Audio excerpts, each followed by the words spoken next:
Hello, listeners. Welcome to episode 8 of Are You Ready to Ruc?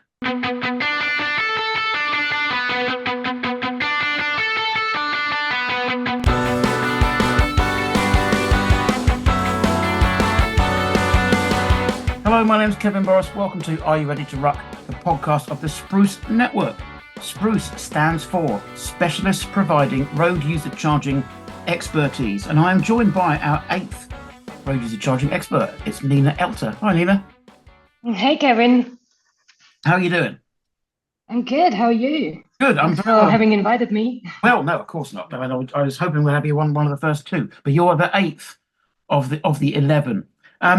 So many people know who you are. You've been around for not as long as most of us, but for some time. You're very well known and respected in the transport sector and our road user charging and road sector. However, there may be people listening to this who haven't come across you yet, right? So could you introduce yourself to the listeners? Tell us about what your day job is, what you basically, and some of the sort of the prominent projects in the road user charging sphere that you've worked on so far. Right. Yeah, thank you. I think there are many out there that don't know me. So I have been in transportation all my career.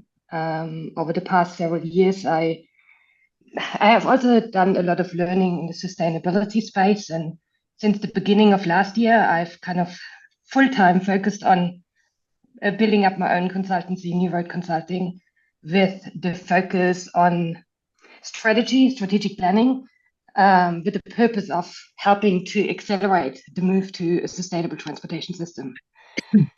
So in terms of work projects, I'm currently managing a national heavy vehicle RUC pilot in the US for the Eastern Transportation Coalition, where the focus is on outlining the pathway to implementation, working through roles and responsibilities. I have a project in California on comparing different transportation funding solutions. And yeah, previously I was in charge of market development for a New Zealand technology company that provides telematics solutions for fleet. And in that role, I have helped develop and launch a number of different products.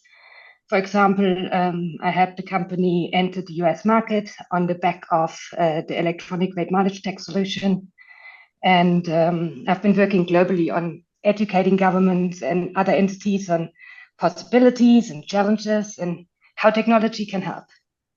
So in terms of the RUC project overall, I've been involved in and led pilot and implementations in New Zealand, Australia, and the US, the California road charge pilot, the Australia heavy vehicle RUC pilot, the Wyoming RUC feasibility study, and several pilots with the Eastern Transportation Coalition, ultimately with a focus on finding solutions that are acceptable and beneficial, ideally, for all stakeholders. Yeah.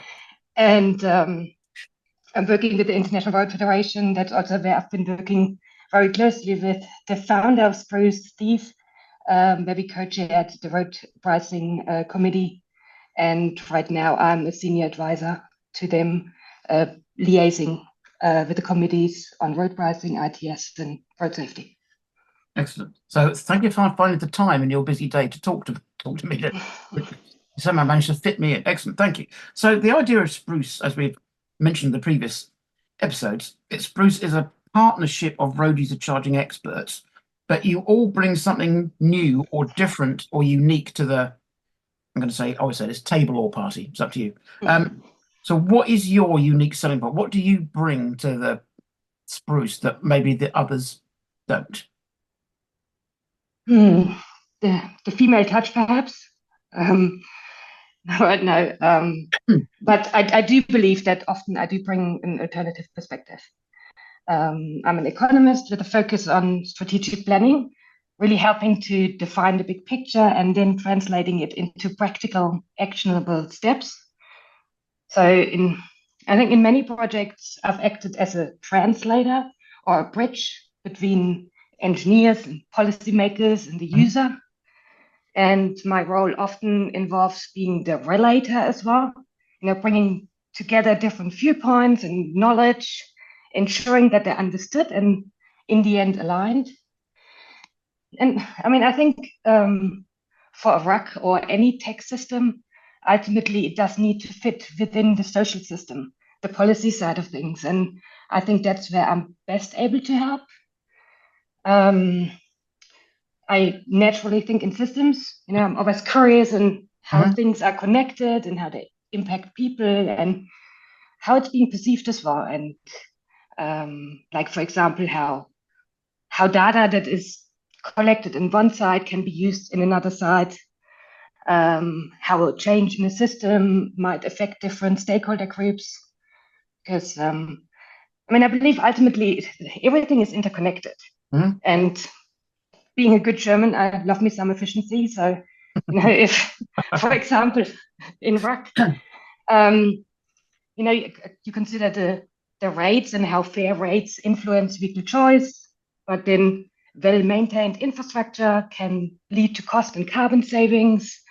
And then if you have a digital system, it can unlock additional benefits. So thinking outside the RUC box. And most importantly, fully maintained roads are safety concerns. So I'm very much interested in helping to change that. And I do bring extensive international experience, which allows me to understand and navigate different ways a RUC system is perceived and implemented. For example, in the US and New Zealand, they've been working on passenger vehicle RUC for a long time, whereby Europe is still on the starting line. On the other hand, Europe is the front runner in RUC for commercial vehicles, and that's a topic that the US is challenged with. And I think, having experience and being aware of this and the learnings and the nuances that can help to anticipate roadblocks. And I very much believe in kind of sharing lessons across border. Excellent. Your answer there leads perfectly onto the next question. Thank you for that. So the idea of road user charging at its core is it's based on fairness, isn't it? You pay for the roads that you use and you don't pay for the roads that you don't use. So if you were a senior member of a department for transport somewhere in the world, let's say Europe, let's pick Germany.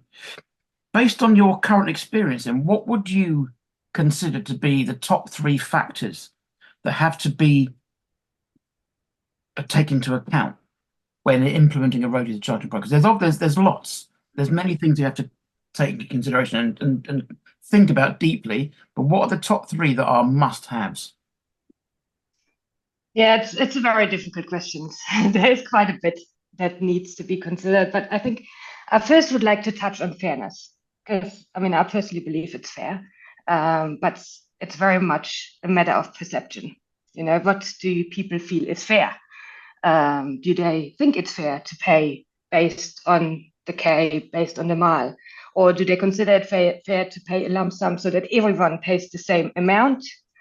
A lot of people don't understand how transportation is funded. So if you assume that what I have right now is free, and then all of a sudden someone wants to put a fair charge on it, I perhaps don't think that's such a fair and cool idea.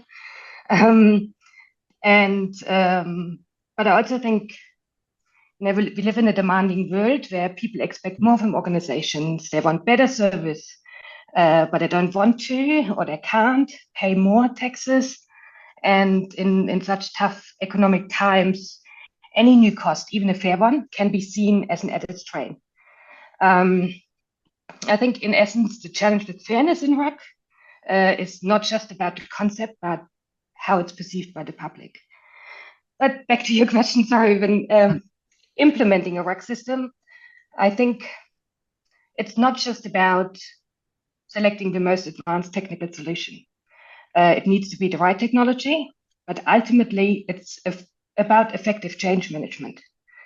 So from my experience, the top 3 factors are understanding, acceptance, and continuance, I would say. So people in the first instance need to understand and see that there is a problem that needs fixing. They need to understand how it's currently funded, how it will be funded, because change is not necessarily something that comes easy to most people. Right. And gaining the social license is the first step, I think. And then once people recognize the problem, the focus shifts to finding the solution that they can accept. And I think that involves addressing the concerns from the general public, like, for example, about fairness, privacy, economic impact. And I believe that really needs effective leadership, clear communication, and active engagement with the stakeholders. Because ultimately, a lack of information can increase uncertainty and resistance. Yep. And then in the end, after the implementation, I think it's also vital to maintain that trust. People need to see that the system is delivering on what it has promised. And it's not just about the user being responsible for paying. It's also by the government to show that the funds are used sensibly and they have, results to show. Yeah, sure. Yeah. So I think change management is crucial. And in order to enact change, you need a coherent strategy. Yeah, I mean, communications crops up every time. And as someone who makes my living out of communications, I'm very pleased about that. That does seem to be a trend. Maybe everyone's saying communication is important because it hasn't been used properly, hasn't been done enough. Because it's probably a whole podcast about this, but making people change the habit of a lifetime, there has to be an incentive, because they say, well, why should I change? I've done it like this for 40 years. Why should I change? Then you tell them why. Oh, okay. Yeah. Of making the roads safer and better. Surely it's enough, isn't it? That should be a carrot that everyone would want. Well, I think the lack of communication is an issue across a number of different areas, and certainly across a lot of transportation projects. We are just organizing a panel on that at the IAF annual conference this November, so maybe you should come there. Yes. I've come in. Where is it? I've forgotten where it was. It's in Orlando, Florida. Oh, we are. December 10 to 13. Warm up from the winter a little bit. I'm there. Count me in. I shall come to Florida. That's a good idea. Sorry, everyone, you're now listening to my my travel plans. Thank you, Nina. But yes, and that's a great idea. Thank you. We'll do that. So, last question then. So, SPRUCE individually very strong, with all 11 of you, and as collectively, obviously very strong as an entity. But the chances are there'll probably be no more than 1, 2, or 3 of you working on any project at the same time. And as somebody else said, maybe at some point you might be in opposing consortia competing for the same project. So what do you think is what's the right way to put it? The combined strength of SPRUCE. Why is it so important to have a group of 11 well-known, well-respected consultants in the same field working together it's like a team. You're not going to win the World Cup having one left. No, and there are certainly sometimes things that we can't share, if we are competing teams, and we won't. But I think it's the strength of the collective, what to me it is, and of the different perspectives. So to me, collaboration really is key to sustainable development. So the SPRUCE initiative or the partnership is very important to me in the sense that we can have healthy and meaningful conversations in a trusted environment. And we don't always agree, which I think is fantastic, because the discussions that we have after is when the different perspectives, when the different viewpoints, the case studies, the experiences are shared. And all SPRUCE members really bring a significant amount of knowledge, most of them many more years than me. And I very much enjoy learning from them and also to share my views. And I hope that we have opportunities in the future where, some of us can collaborate on, and I'm looking forward to that. Excellent. That's a great way to end. Nina, thank you very much indeed for your time. Appreciate that. Nice to talk to you again. Thank you, Kevin. Oh, no, thank you. It's been great. Episode 9 will be coming up next, obviously, because this is 8. I'll be talking to Andy Graham. And episode 10 will be with Trevor Ellis. So hopefully you can join us then. Thank you for listening. My name's Kevin Borras. Please go and have a look at what SPRUCE are doing on the LinkedIn page, where you've probably found this.